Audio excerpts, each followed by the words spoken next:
I wanted to show you guys how I process my roses to get them to last longer. So whether you're bringing it in from outside or you're using a florist rose, like this is a very common, the most common red florist rose. It is called Freedom and it is imported from Ecuador. So when you bring it in, when you're getting a rose like this, what I like to do is, you cut the stems and then I quick dip it. So this is quick dip and it really helps to give it a quick boost. And it's just like the name implies, all you do is dip it quick in it and then you can finish putting it in the rest of your water with the flower food in it. Another good tip is to keep these two.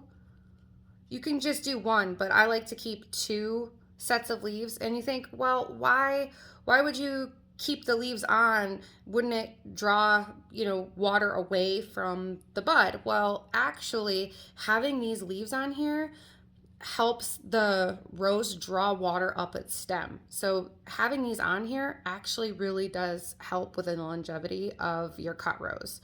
So it's the same thing when you bring one in from outside. It's just something good to keep in mind.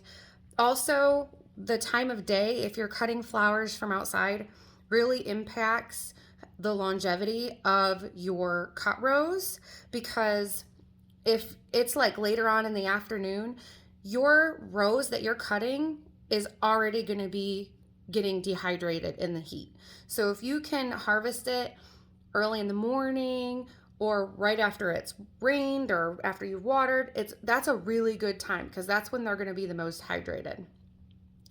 And another tip is when to harvest. So typically you want to harvest a rose when the sepals are down like this, because if you harvest a rose and the sepals are up like this around the bud, that rose isn't going to fully open after you cut it.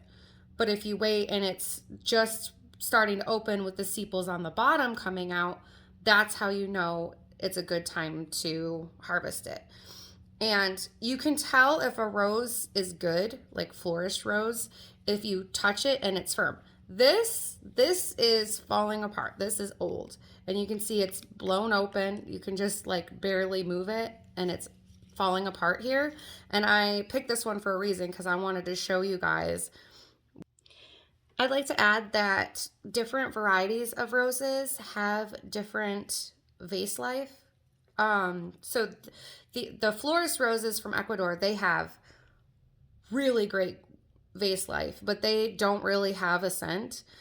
Your garden roses, typically the more scented they are, the less vase life that you are going to get out of them. So just keep that in mind. Some typically hybrid teas, they last a lot longer than like, floribundas. But, there's always, since there's so many different types of roses, you really kind of have to test and see. There is a website called Help Me Find, and I'll try to link that below.